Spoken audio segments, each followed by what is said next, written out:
નમસ્તે, જય જય ગરવી ગુજરાત। આજ રોજ તારીખ 17/3/2024 આપણી દસલાણાની આદર્શ શાળા 1942 થી 2024 એટલે કે 82 વર્ષ પૂરા કરી 83મા વર્ષમાં મંગળ પ્રવેશ કરે છે। અને હું ઘણું બધું બોલવા માંગુ છું, પણ સમયની પાબંદી છે, જેથી ઓછા શબ્દમાં જાજુ વિવરણ કરી આપું છું અને એક અદ્ભુત ચમત્કારી પ્રોગ્રામમાં લીન થઈ ગયો છું અને મારું સાવ ટૂંકું વિવેચન આપું છું। જો આપ સમય આપો તો એકાદ બે કલાકમાં મારી જીવનની કેડી કોતરનારી અને મને 71મા વર્ષ એટલે કે 60 વર્ષ 6 દાયકા પહેલાંનો ભૂતકાળ અને તેમાં સંસ્મરણો કદાપી ભૂલી ન શકાય તેવા યાદ આવે છે।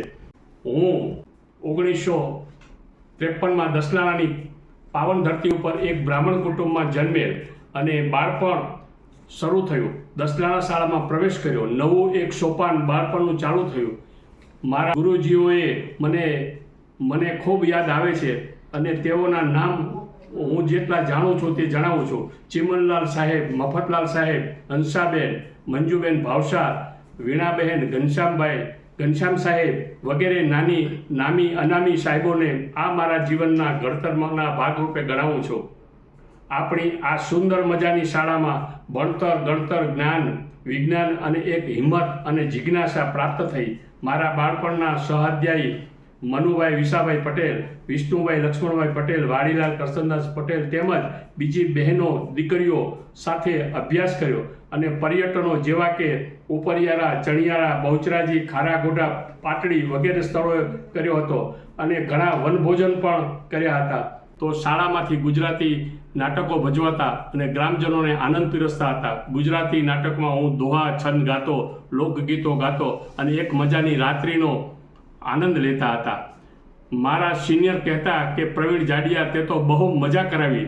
આ શાળાના પાછળના ભાગે મોટી મોટી ખાડો હતી અને એકદમ અવાવરું જગ્યા હતી, જે અમારે ત્યાં ગુરુજી ચિમનલાલ સાહેબ, મફતલાલ સાહેબની આગવી સૂઝથી વિષય શ્રમ કાર્યનો રાખેલ, જેમાં અમો બધા ધોરણ 4 થી 7ના વિદ્યાર્થીઓ શ્રમ કાર્ય કરતા હતા।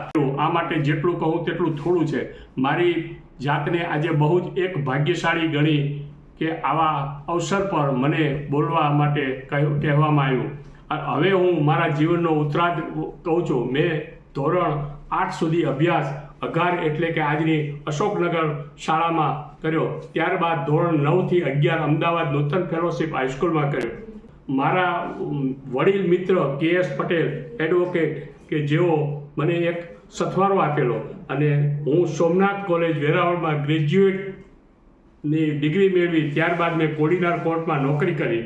ત્યારબાદ કસ્ટમ ખાતામાં ક્લાર્ક તરીકે જોડાયો અને અત્યંત મહેનત કરી, પરિશ્રમ કરી મેં કસ્ટમ ખાતામાં ઇન્સ્પેક્ટરની પરીક્ષા પાસ કરી। ત્યારબાદ કસ્ટમ ખાતામાં સુપ્રિન્ટેન્ડન્ટનું પ્રમોશન મળ્યું અને મારી બદલીઓ પોરબંદર, વેરાવળ, કંડલા, મુન્દ્રા, ઓખા, જામનગર, ભુજ, ભાવનગર અને છેવટે પોરબંદરથી હું રિટાયર થયો। આમ જિંદગીની એક સફળતા પ્રાપ્ત થઈ, જેના મૂળ સ્વરૂપ મારી પ્રાથમિક શાળા દસલાણાનો શ્રેય છે।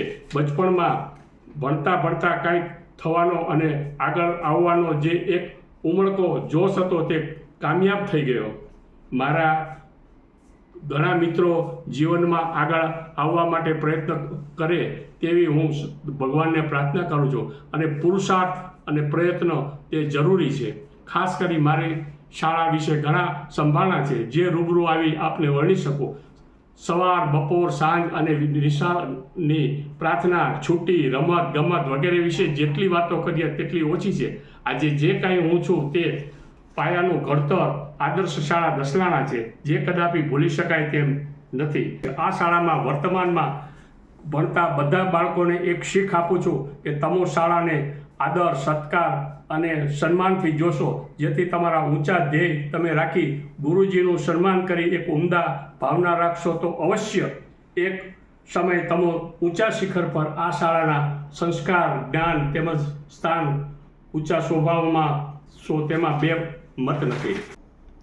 So I am thankful to destiny that I got opportunity to study from this school. Jai Hind.